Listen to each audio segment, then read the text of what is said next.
respected directors, sir, principals, sir, teachers, and all my dear classmates. Myself, Vishnu Sangeeta. I study in Paradise Kids Academy, and first I will thank my school administration and director, sir, for giving me this opportunity. And my topic is digestion, and I will explain you how it works, and I will explain you every organ which is there in digestion. So first, to survive we need to take nutrition from the food that we eat for growth, development, reproduction and repairing of damaged tissues, etc. So this process is achieved by a complicated process that takes place in our gut. So first I will define what is digestion. Digestion is a process in which complex, larger and insoluble components of food are converted into simpler and smaller absorbable molecules.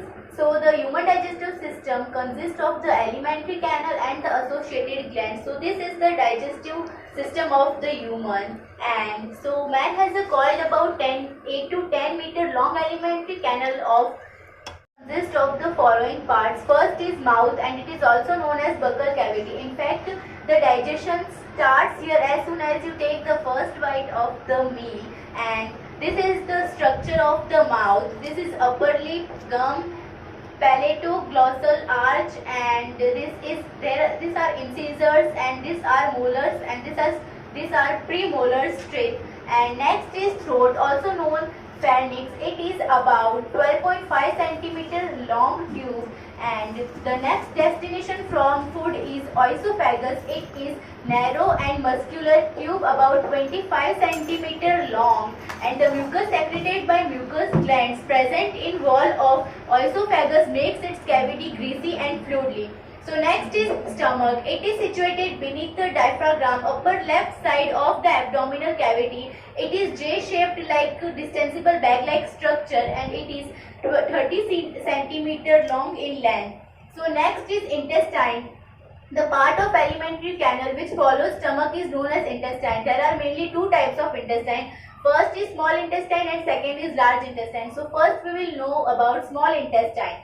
So it is highly coiled, about 6 meter long and 2.5 centimeter thick tube which covers most of the part of the abdominal cavity. It has three parts from upward to downward: duodenum, jejunum and ileum. So first, the duodenum is largely responsible for continuing the process of breaking down of food, with the jejunum and ileum being mainly responsible for the absorption of nutrition from the bloodstream. So now we will know about the accessory digestive organs. Three organs play a pivotal role in helping the stomach and small intestine in digesting food.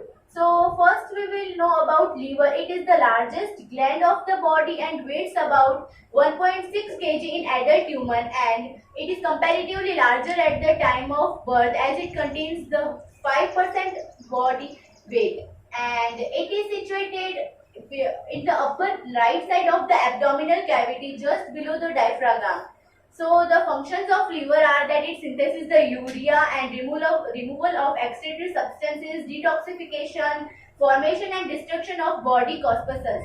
So as you can see, the liver is the both lobes of liver are connected by a sickle shaped Falcon ligament, and as you can see, the right lobe is much bigger than the left lobe. So next is pancreas. It is the second largest gland of the body. It is about 20 to 25 centimeter flat, multi-layered and irregular shaped mixed digestive gland. Its color is light yellowish or pinkish, and there are two main parts of pancreas. First is endocrine part and second is exocrine part. The endocrine part of liver has three types of cells which are called beta, alpha and delta, and they are more than 90 lakhs. And the third is gallbladder. It is an oval blue colored sac-like structure measuring about 80 centimeter in length, attached to the lower surface of the right lobe, which is called gallbladder. So this is the diagram of gallbladder. Here it is, and this is pancreas, common bile duct, and this is pancreatic duct, and this is theca circularis. Now we will know about the large intestine. It is comparatively wider, about 1.5 to 1.8, and it is meter long structure starting from the lower right side of the abdominal cavity, and this is the diagram of large intestine. This is ascending segment, this is descending segment, and here it starts from the right side. Next is rectum, and it is also last part of the digestion. The distal part of large intestine is called rectum, and which measures 15 to 20 centimeter in length. There are vertical folds. Here it is, and they are known as anal columns. And the fun fact about digestion is that if you are on your head, then also the food will go to its descending parts, as the digestion works with muscles, not with gravity. And now we will know the physiology of digestion. It is completed in 5 steps. First is ingestion. The intake of food from the mouth through buccal cavity is called ingestion. Next is digestion of food. Breakdown of food's complex substances into simpler molecules is called digestion of food.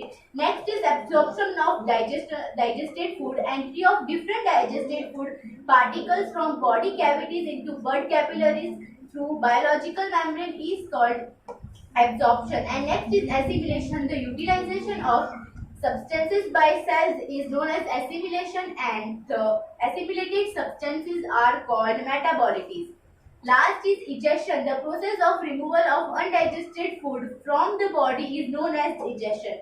And there are many disorders of digestive system. First is jaundice. It affects the liver, and diarrhea. It results into dehydration and electrolyte imbalance. Constipation, infrequent defecation caused by decreased motility of the intestine is known as constipation. And indigestion. In this condition, the food is not properly digested.